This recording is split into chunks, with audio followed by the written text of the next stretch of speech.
Video में मैं explain करूंगा काइजू नंबर 8 का एपिसोड नंबर 2। एपिसोड की शुरुआत में हम फिर से ओनी मेमोरीज को देखते हैं, लेकिन इस पर ये याद कर रही होती है मीना। और इन मेमोरीज में कैफका उससे कह रहा होता है कि जब भी ये वक्त आएगा मैं तुम्हारी तरफ खड़ा रहूंगा। मीना इस वक्त नहा रही होती है और कैफका के बारे में सोच रही होती है और कहती है लायर।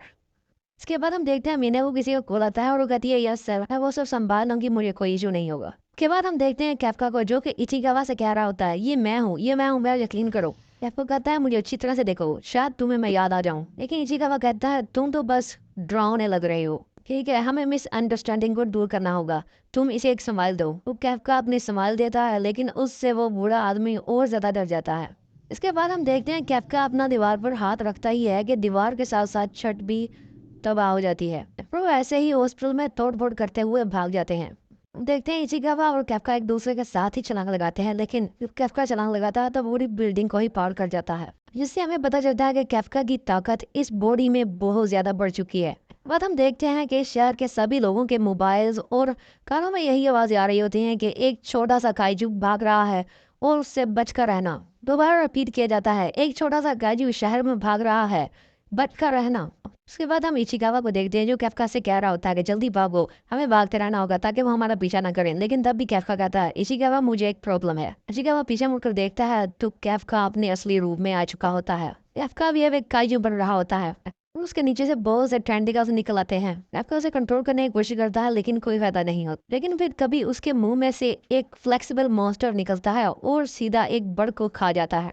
कैफका चिल्लाकर बोलता है मैं एक बर्ड को खा रहा हूँ, इचिकावा देखो मैं एक बर्ड को खा रहा हूँ। तो इचिकावा कहता है चुप करो और भागते रहो। लेकिन उसके बाद हम देखते हैं बर्ड को खाने के बाद कैफका अपने फिर से छोटे वाले रूप में आ जाता है। लेकिन थोड़ी देर भागने के बाद कैफका कहता है मुझे फिर से एक प्रॉब्लम है। इचिकावा कहता है अब क्या है? तो कैफका कहता है मुझे जोर से सुसु आई हुई है।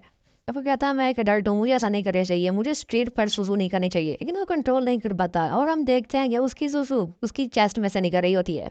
जिसे देखकर कैफका और इचिकावा के कुछ ऐसे इंप्रेशन होते हैं। कैफका कहता है अरे नहीं, ये मेरे साथ क्या हो गया, मेरे साथ क्या होगा? इचिकावा कहता है चलो बाबू उठो अब। लेकिन इसके बाद वो इचिकावा से पूछता है इचिकावा क्या तुम सोचते हो कि मैं अभी भी डिफेंसिव क्रोव का हिस्सा बन सकता हूँ? इचिकावा कहता है बिल्कुल नहीं, नहीं नहीं। तो कैफका कहता है लेकिन मैं सोचता हूँ। इचिकावा कहता है इस बॉडी में तो तुम बिल्कुल भी उसकी तरफ देखने की भी लायक नहीं हो। तो कैफका कहता है इसका मतलब है मैं कभी भी अब डिफेंसिव क्रोव को ज्वाइन नहीं कर सकूंगा। तभी इचिकावा एक तरफ भागता है, कैफका उसे देखता है और वो कहता है एक ऑफ लिमिट एरिया, यहाँ पर तो हम ठीक रहेंगे। कैफका भी उठकर इचिकावा के साथ जाने ही वाला होता है कि तभी वो रुक जाता है। इचिकावा से पूछता है क्या हुआ? तो कैफका कहता है मुझे कुछ महसूस हो रहा है, जैसे एक बड़ा सा मॉन्स्टर हमारी तरफ आ रहा हो। इचिकावा से पूछता है कहाँ से? तो वो कहता है ये तो अंडरग्राउंड। इचिकावा कहता है तुम्हें कैसे ये पता? तो कैफका कहता है इस बॉडी की वजह से मुझे ये महसूस हो पा रहा है। इचिकावा कहता है गुड, सब उस मॉन्स्टर के पीछे लग जाएंगे और हम भाग जाएंगे। उसके बाद इचिकावा कहता है चलो हमें जल्दी से भागना होगा। तो कैफका उसके पीछे भागने ही लगता है कि तभी वो रुक जाता है। और फिर हम देखते हैं उस घर का सीन जिसमें उस मॉन्स्टर ने तबाही मचाई होती है। उस घर में एक बच्ची अपनी माँ के लिए रो रही होती है जो किसी सामान के नीचे आ गई होती है। और तभी अंडरग्राउंड से निकलकर वो मॉन्स्टर उस बच्ची के बिल्कुल पीछे आ जाता है।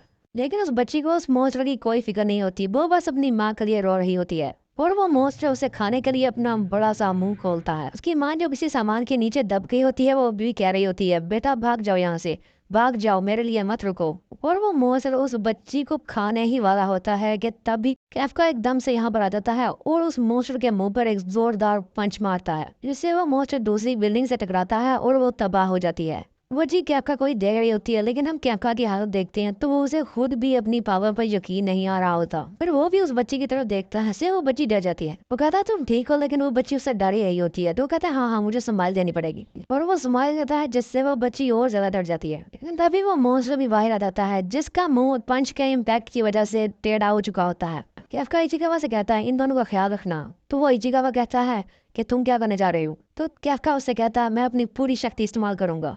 हम देखते हैं उसकी शरीर की नसें फूल जाती हैं और उसके शरीर में से बिजली भी निकलने लगती है। और वो बड़ा सा मोर्चा उस पर हमला करने ही वाला होता है कि तभी वो उसकी आंखों के सामने से उसके नीचे पहुंच जाता है और फिर एक कमाल का पंच मारता है, जिससे उस मॉन्स्टर की बॉडी के चिथड़े उड़ जाते हैं। कैफका, इचिकावा और उस बच्ची की आंखें भी फटे की फटी आ जाती हैं और फिर उस मॉन्स्टर की बॉडी के बॉडी पार्ट्स इधर उधर गिर रहे होते हैं और उसके बाद उस मॉन्स्टर के ब्लड की रेन शुरू हो जाती है। वो बच्ची अभी भी कैफका से डर रही होती है, तो कैफका उसके पास आता है और बैठ जाता है और उससे कहता है कि ये बड़ा भाई तुम्हें सेफ जगह पर ले जाएगा, तो तुम इसके साथ चली जाओ। और उसके बाद वो कहता है कि मुझे जाना होगा जल्दी से, नहीं तो वो मुझे पकड़ लेंगे। वो बच्ची थोड़ी सी हिम्मत उठाकर कैफा से कहती है थैंक यू काजू सान। तो ये कहते हैं कैफा उसे देखता है और उसे फिर से मीना की याद आने लगती है। पर मीना उसे कह रही होती है कि जब भी हम मौसम से लड़ने जाएंगे तो मैं तुम्हारे साथ आऊंगी। तो कैफका उसे कहता है तुम छोटी सी बच्ची हो, कैसी कैसी बातें कर रही हो। वो मीना कहती है तुम बहुत ज्यादा महंगा पड़ने लगे हो कैफका। वो कहती है लेकिन हम दोनों अगर साथ होंगे तो हमें बिल्कुल भी डर नहीं लगेगा। कैफका अभी भी उसकी बात पर गुस्सा कर रहा होता। कैफका को दिखने लगता है कि जहां भी मैं जाता था वो मेरे साथ खड़ी रहती थी, तो अब मेरी बारी है उसके साथ खड़ा होने की मॉन्स्टर के आगे।